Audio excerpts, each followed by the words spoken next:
Hello मित्रों, केम छो? मजामां ने? सरस्वती माध्यमिक कन्या विद्या मंदिर नवा थोराळा ना ऑनलाइन शिक्षण में आपनु स्वागत छे। छेल्ले आपणे गणित विषयना 15मा प्रकरण संभावना में सैद्धांतिक संभावना की व्याख्या अने अमुक उदाहरणों जोई गया छे। आज उदाहरण नंबर 5 समझिए। बे खिलाड़ीओ संगीता ने रेशमा टेनिस मैच रमे छे। संगीता मैच जीते तेनी संभावना 0.62 आपेल छे। रेशमा मैच जीते तेनी संभावना शोधो। धारो के संगीता माटे एस अने रेशमा माटे आर। ए अनुक्रमे संगीता मैच जीते अने रेशमा मैच जीते ते घटनाओं दर्शावे छे। एटले के संगीता मैच जीते तेनी घटना एस अने रेशमा मैच जीते तेनी घटना आर। तो संगीता मैच जीतवानी संभावना P of S बराबर 0.62 ए आपेल छे। हवे रेशमा मैच जीतवानी संभावना, रेशमानी मैच जीतवानी संभावना आपणे बे रीते मेळवी शकीए। एक आ सूत्र परथी, कारण के रेशमा अने संगीता मैच जीते ए बंने घटनाओं प्राथमिक घटनाओं छे, माटे बंनेनो सरवाळो एक थाय। तो परिणामे P of R वत्ता P of S बराबर 1 थाय। P of S ने आपणे आ बाजु लई आवीए तो P of R बराबर 1 ओछा P of S थाय। आ प्राथमिक घटनाओं परथी। अने बीजी पद्धति छे पूरक घटनाओं परथी। R अने S ए पूरक घटनाओं छे। का तो संगीता मैच जीते अथवा तो रेशमा मैच जीते, माटे बंने पूरक घटनाओं होवाथी रेशमा मैच जीते तेनी संभावना P of R बराबर 1 ओछा P of S। एटले के रेशमा मैच जीते एनी संभावना एटले संगीता मैच न जीते एनी संभावना थई। माटे पूरक घटनाना सूत्रनो उपयोग करी किंमत मूकीए तो 1 ओछा 0.62 बराबर 0.38 ए रेशमानी मैच जीतवानी संभावना मळे छे। मित्रों, हवे उदाहरण नंबर 6 जोईए। सविता अने हमीदा मित्रों छे। बंनेना जन्मदिवस जुदा जुदा होय, एटले के जुदा जुदा दिवसे होय, अथवा जन्मदिवस एक ज होय एटले के एक ज दिवसे बंनेनो जन्मदिवस होय, तेनी संभावना केटली थशे? અહીં આપણે લીપ વર્ષને અવગણવાનું છે। એટલે કે કુલ વર્ષના દિવસો છે એ 365 લેશું। ઉકેલ જોઈએ તો બે મિત્રોમાંથી એક છોકરી, કહો કે સવિતાનો જન્મદિવસ વર્ષનો કોઈ પણ દિવસ હોઈ શકે છે। એટલે કે સવિતાનો જન્મદિવસ એ 365 દિવસમાંથી કોઈ પણ એક દિવસે હોઈ શકે છે। હવે હમીદાનો જન્મદિવસ પણ 365 દિવસ પૈકીનો જ કોઈ પણ એક દિવસ હોઈ શકે છે। એનો અર્થ એ થયો કે 365 પરિણામો એ સમસંભાવી છે।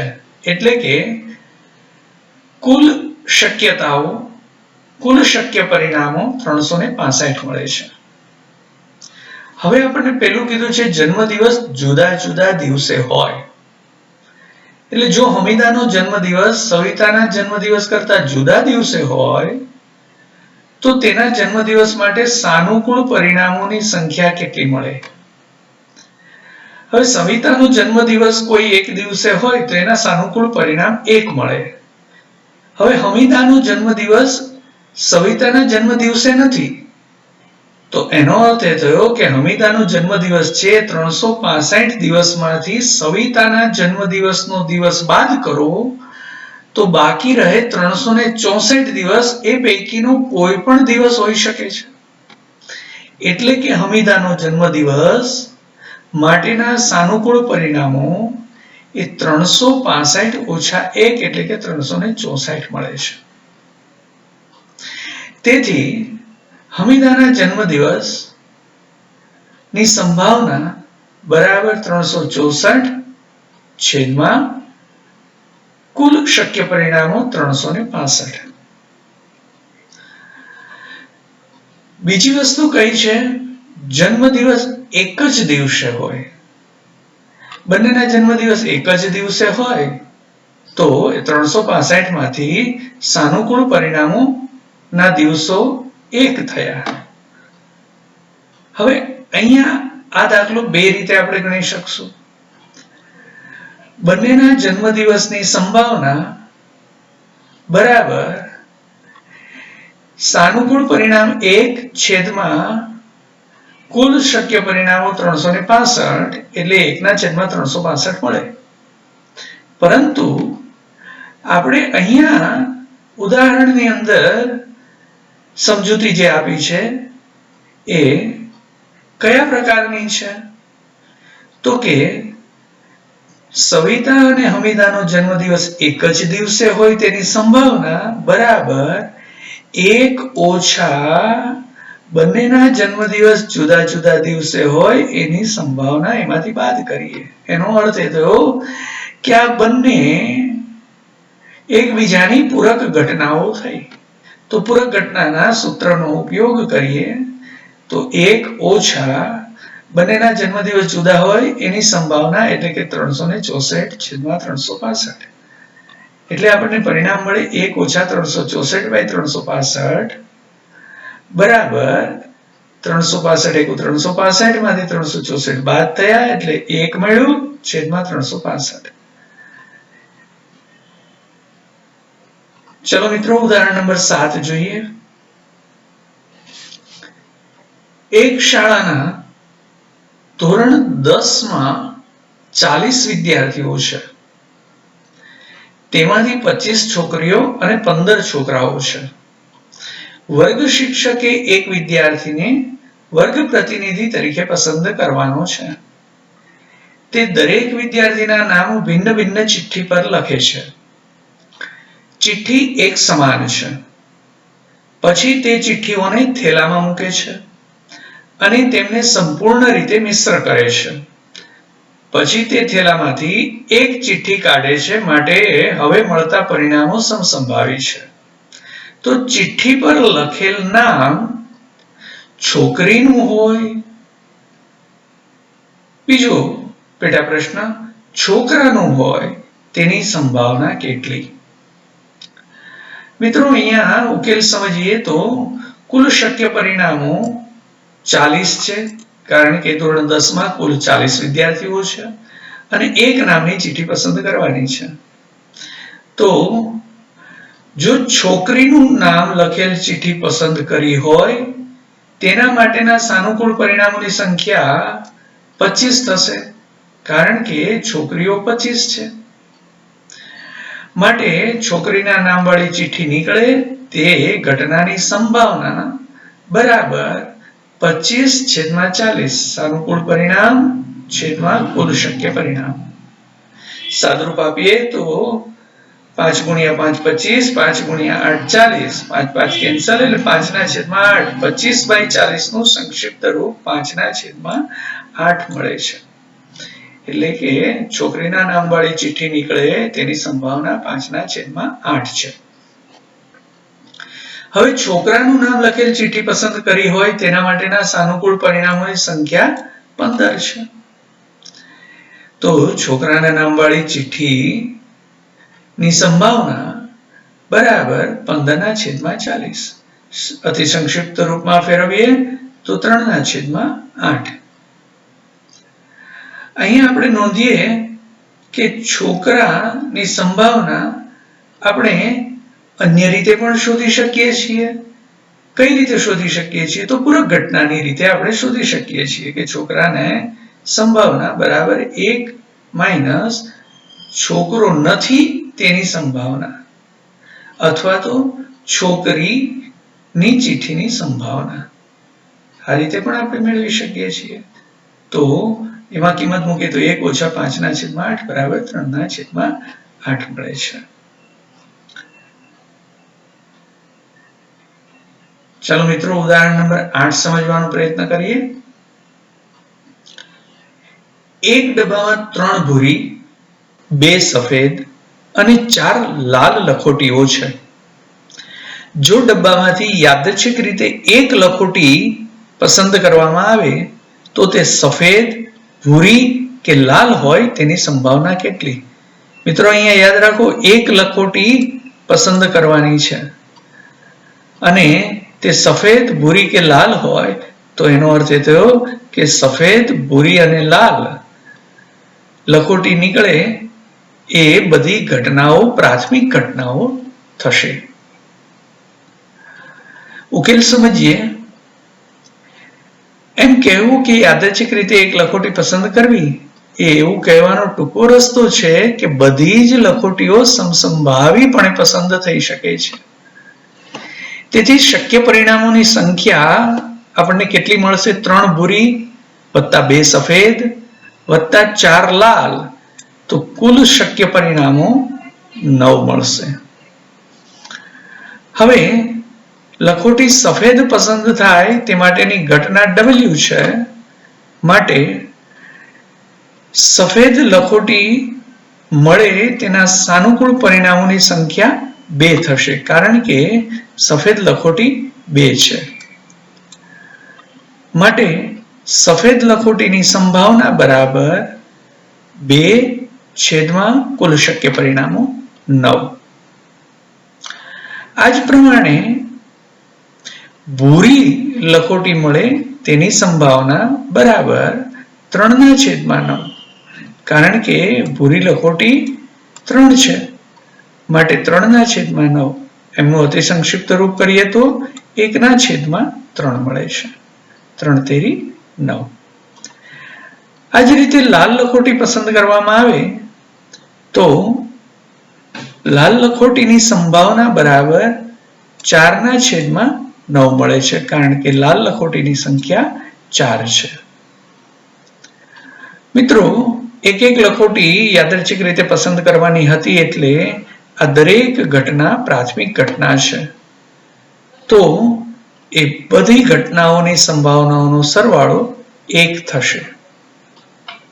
અહીંયા આપણે કોઈ 2 ઘટનાની સંભાવનાઓ મળી ગયા પછી ત્રીજી ઘટનાની સંભાવના શોધવી હોય તો એકમાંથી બાકીની 2 ઘટનાની સંભાવના બાદ કરીએ તો પણ મળે. એટલે કે લાલ લખોટીની સંભાવના શોધવી હોય તો એકમાંથી ભૂરી અને સફેદ લખોટીની સંભાવના બાદ કરીએ, એટલે કે 1 ઓછા 2/9 ઓછા 1/3. મિત્રો આ રીતે પણ તમે સાદુરૂપ આપી જોજો તો પણ આપણને સંભાવના 4/9 મળશે. ચલો મિત્રો ત્યાર પછીનું ઉદાહરણ સમજીએ. ઉદાહરણ નંબર 9. હરપ્રીત 2 જુદા જુદા સિક્કાઓને એક સાથે ઉછાળે છે. મિત્રો અહીંયા 2 સિક્કાઓને એક સાથે ઉછાળવા કે એક સિક્કાને 2 વખત ઉછાળવો, આ બંને ઘટનાઓમાં મળતા પરિણામો સમાન હોય છે.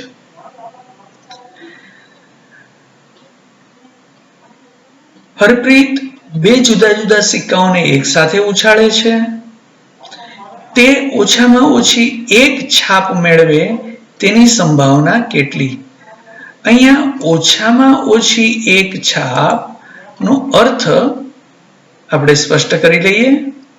આનો અર્થ એ છે કે એક છાપ કે એકથી વધુ છાપ હોય તેવી ઘટનાઓને આપણે આમાં લઈ શકીશું. ઉકેલ મેળવીએ તો આપણે છાપ માટે H અને કાંટા માટે T લખીએ છીએ. જ્યારે બે સિક્કાને એક સાથે ઉછાળવામાં આવે ત્યારે શક્ય પરિણામો HH, HT, TH અને TT મળે છે. આનો અર્થ એ થયો કે પહેલા સિક્કામાં H આવ્યું હોય તો બીજા સિક્કામાં પણ H હોઈ શકે. પહેલા સિક્કામાં H હોય તો બીજામાં T પણ હોઈ શકે. પહેલામાં T હોય તો બીજામાં H પણ હોઈ શકે અને પહેલામાં T અને બીજામાં પણ T મળી શકે. એટલે કુલ આવા શક્ય પરિણામો આપણને 4 મળે છે. મિત્રો, 9મા ધોરણમાં આપણે ભણી ગયા કે સિક્કાની સંખ્યા અથવા તો સિક્કો ઉછાળવાની ઘટના એક સિક્કાને 2 વખત ઉછાળીએ કે 2 સિક્કાને 1 વખત ઉછાળીએ એના માટે મળતા કુલ શક્ય પરિણામો નું સૂત્ર 9મા ધોરણમાં આપણે ભણી ગયા છીએ. સિક્કાને 2 સાઈડ છે તો એનું સૂત્ર 2 ની n ઘાત થાય. અહીંયા 2 વખત ઉછાળીએ છીએ માટે 2 ની 2 ઘાત, પરિણામે 4 શક્ય પરિણામો આપણને મળે છે.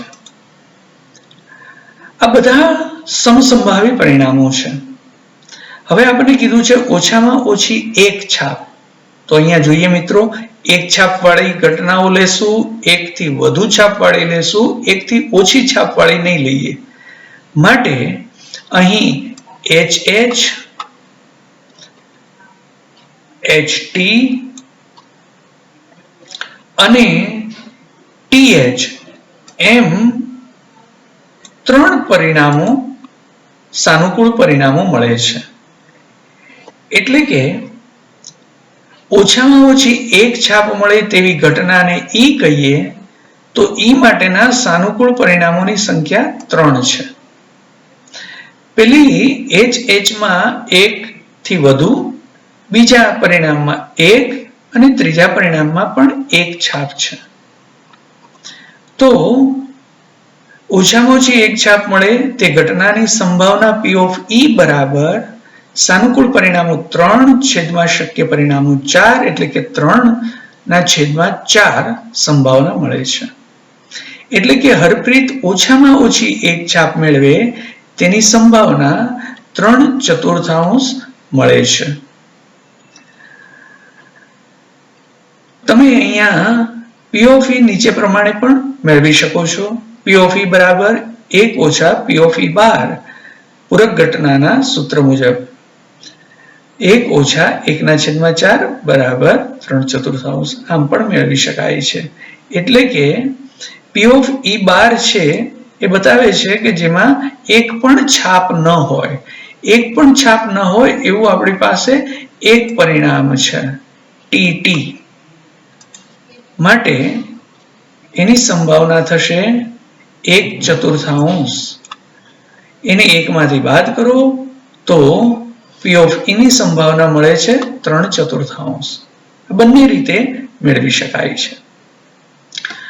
અત્યાર સુધી જેમની ચર્ચા કરી તે બધા જ ઉદાહરણોમાં તમે એ નિરીક્ષણ કર્યું કે પ્રત્યેક પ્રયોગમાં શક્ય પરિણામોની સંખ્યા શાંત હતી. મિત્રો, ખાસ આ બાબતને નોંધજો કે અત્યાર સુધી જેમની ચર્ચા કરી તે બધા જ ઉદાહરણોમાં તમે એ નિરીક્ષણ કર્યું કે પ્રત્યેક પ્રયોગમાં શક્ય પરિણામોની સંખ્યા શાંત હતી. જો ના હોય તો શું થાય તે હવે ચકાસીએ. એવા ઘણા પ્રયોગો છે કે જેના પરિણામો આપેલ બે સંખ્યાઓ વચ્ચેની ગમે તે સંખ્યા હોય અથવા જેના પરિણામો વર્તુળ અથવા લંબચોરસની અંદરનું પ્રત્યેક બિંદુ હોય વગેરે વગેરે. આવા ઘણા પરિણામો મળી શકે. શું હવે તમે તમામ શક્ય પરિણામોની સંખ્યા ગણી શકો છો? લંબચોરસ કે વર્તુળની અંદરનું પ્રત્યેક બિંદુ તો અનંત સંખ્યા ધરાવે છે. મતલબ કે અસંખ્ય સંખ્યામાં બિંદુઓ આવેલા હોય છે. તમે જાણો છો કે આ શક્ય નથી, કારણ કે બે સંખ્યાઓ વચ્ચે અસંખ્ય સંખ્યાઓ હોય છે. અથવા તો વર્તુળની અંદર અનંત બિંદુઓ પણ આવેલા છે. તેથી સૈદ્ધાંતિક સંભાવનાની જે વ્યાખ્યા તમે અત્યાર સુધીમાં શીખ્યા તે વર્તમાન સ્વરૂપમાં લાગુ કરી શકાશે નહીં. ક્યારે? જ્યારે પરિણામોની સંખ્યા શાંત ન હોય ત્યારે. આમાંથી બહાર નીકળવાનો શું માર્ગ છે? આના ઉત્તર માટે ચાલો આપણે એક ઉદાહરણને સમજીએ. ઉદાહરણ નંબર 10. સંગીત ખુરશીની રમતમાં સંગીત પૂરું પાડતી વ્યક્તિને સૂચના આપવામાં આવી છે કે તે વગાડવાનું શરૂ કરે તેની 2 મિનિટમાં ગમે તે સમયે સંગીત વગાડવાનું બંધ કરી શકે છે, રોકી દે. સંગીત શરૂ થયા પછીની પહેલી અડધી મિનિટમાં સંગીત બંધ થઈ જશે તેની સંભાવના શું છે? મિત્રો, અહીંયા પેલી 2 મિનિટમાં ઘણી બધી સેકન્ડો, ઘણી બધી માઇક્રો સેકન્ડો આવેલી છે. આપણને કહ્યું છે કે પેલી 2 મિનિટમાં અડધી મિનિટમાં સંગીત બંધ થઈ જાય તેની સંભાવના શું થાય? અહીં શક્ય પરિણામો 0 અને 2 વચ્ચેની તમામ સંખ્યાઓ છે. આપણે જાણીએ છીએ કે 0 થી 2 વચ્ચેની સંખ્યા રેખા પરનો પ્રત્યેક ભાગ એ આ શક્ય પરિણામોની સંખ્યા પૈકીના મળે છે. અહીં આપણે જોઈ શકીએ છીએ. હવે ધારો કે ઈ એ ઘટના છે કે પ્રથમ અડધી મિનિટ દરમિયાન સંગીત રોકાઈ જાય, તો ઘટના ઈને સાનુકૂળ પરિણામોની સંખ્યા રેખા પરથી 0 થી 1/2 સુધીના બિંદુઓ છે. 0 થી 2 સુધીનું અંતર 2 છે, જે આપણા કુલ શક્ય પરિણામો છે. માટે ઘટના ઈની સંભાવના બરાબર ઈ માટે સાનુકૂળ અંતર છેદમાં શક્ય પરિણામો એટલે કે કુલ અંતર. સાનુકૂળ અંતર છે 1/2, કુલ અંતર છે 2. સાદુરૂપ આપીએ તો પરિણામ મળે છે 1/4. અહીંયા પણ જોઈ શકીએ છીએ કે 0 થી 2 નો 1/4 ભાગ 0 થી અડધા સુધીનો છે, પરંતુ આપણે ગાણિતિક રીતે આ રીતે મેળવી શકીએ. શું આપણે ઉદાહરણ 10 નો ખ્યાલ સાનુકૂળ ક્ષેત્રફળ અને કુલ ક્ષેત્રફળના ગુણોત્તરની સંભાવના શોધવા માટે વિસ્તૃત રીતે કરી શકીએ? મિત્રો, અહીંયા ખાસ ધ્યાન રાખીશું કે આ પ્રકારના ફૂદડીવાળા પ્રશ્નો છે એ પરીક્ષાના દ્રષ્ટિબિંદુથી નથી. એટલે કે ઉદાહરણ નંબર 10 એ પરીક્ષાને ધ્યાનમાં રાખીને નથી, પરંતુ આપણી સમજણ દ્રઢ બને એ માટે આ ઉદાહરણ સમજાવેલું છે. ઉદાહરણ નંબર 11 જોઈએ. આ જ પ્રકારનું છે જે પરીક્ષાને ધ્યાનમાં રાખીને નથી. ખોવાઈ ગયેલ હેલિકોપ્ટર વિશે ખબર મળી છે કે તે આકૃતિ 15.2 માં દર્શાવેલ લંબચોરસ વિસ્તારમાં ક્યાંક તૂટી પડ્યું છે. શું સંભાવના છે કે તે આકૃતિમાં બતાવેલ તળાવમાં તૂટી પડ્યું છે? મિત્રો, અહીંયા આપણે એ સમજવાનું છે કે ખોવાઈ ગયેલ હેલિકોપ્ટર તળાવમાં તૂટી પડ્યું હોય તે ઘટનાની સંભાવના કેટલી? આપણને કુલ શક્ય પરિણામો માટેનો આખો જે વિસ્તાર આપેલો છે એ છે લંબચોરસ, જેમાં 9 કિલોમીટર લાંબો અને 4.5 કિલોમીટર પહોળો આ વિસ્તાર છે. એટલે શક્ય પરિણામો એ આ લંબચોરસનું ક્ષેત્રફળ થશે અને સાનુકૂળ પરિણામો એ આ તળાવનું ક્ષેત્રફળ થશે. માટે હેલિકોપ્ટર આપેલ વિસ્તારમાં ગમે ત્યાં તૂટી પડે તે સમસંભાવી છે. હેલિકોપ્ટર જ્યાં તૂટીને પડી શકે છે તે વિસ્તારનું ક્ષેત્રફળ એટલે કે આપણે મિત્રો તળાવનું ક્ષેત્રફળ મેળવવાનું છે. તો તળાવનું ક્ષેત્રફળ મેળવવા માટે એના પરિમાણો આપણી પાસે હોવા જોઈએ. તળાવની લંબાઈ અને તળાવની પહોળાઈ. અહીંયા જોશું કે આખા લંબચોરસ ની પહોળાઈ 4.5 કિલોમીટર છે, જેમાં તળાવ સિવાયનો ભાગ 2 કિલોમીટરનો છે તો તળાવની પહોળાઈ 2.5 કિલોમીટર થશે. એ જ રીતે તળાવની લંબાઈ કુલ લંબાઈ 9 કિલોમીટર લંબચોરસની છે. એમાંથી તળાવ સિવાયના ભાગની લંબાઈ 6 કિલોમીટર છે તો 9 માંથી 6 બાદ કરીએ તો તળાવની લંબાઈ 3 કિલોમીટર આપણને મળે. માટે તળાવનું ક્ષેત્રફળ શોધીએ તો તૂટી પડવાની શક્યતા જ્યાં છે હેલિકોપ્ટરની તે વિસ્તારનું ક્ષેત્રફળ એટલે કે તળાવનું ક્ષેત્રફળ. સોરી મિત્રો, હેલિકોપ્ટર તૂટી પડવાની સંભાવના આ સમગ્ર વિસ્તારમાં છે એટલે કે આખા લંબચોરસમાં તૂટી પડવાની સંભાવના છે તો એનું ક્ષેત્રફળ એ કુલ શક્ય પરિણામ છે જે 4.5 ગુણ્યા 9 બરાબર 40.5 ચોરસ કિલોમીટર થશે. હવે તળાવનું ક્ષેત્રફળ એ 2.5 ગુણ્યા 3 બરાબર 7.5 વર્ગ કિલોમીટર વિસ્તાર છે. આપણે કહ્યું છે હેલિકોપ્ટર તળાવમાં તૂટી પડે તેની સંભાવના એટલે કે P ઓફ હેલિકોપ્ટર તળાવમાં તૂટી પડી શકે તેની સંભાવના બરાબર સાનુકૂળ પરિણામ છેદમાં કુલ શક્ય પરિણામ. સાનુકૂળ પરિણામ છે 7.5 વર્ગ કિલોમીટર અને કુલ પરિણામ છે 40.5 વર્ગ કિલોમીટર. તો 7.5 છેદમાં 40.5 અતિ સંક્ષિપ્ત રૂપમાં ફેરવીએ તો આપણને મળે છે 5/27. મિત્રો, આવા બધા ઉદાહરણોને બરાબર સમજવાના છે.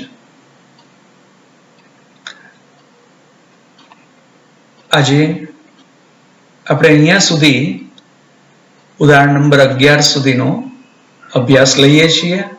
ફરી એક વખત ઉદાહરણ નંબર 5 થી ઉદાહરણ નંબર 11 નું પુનરાવર્તન કરશો જેથી દરેક ઉદાહરણો અને એમાં રહેલી ઘટનાઓની સંભાવનાઓને સ્પષ્ટપણે સમજી શકીએ. આવજો મિત્રો, ભણતા રહેજો અને પુનરાવર્તન કરજો. આભાર, ધન્યવાદ.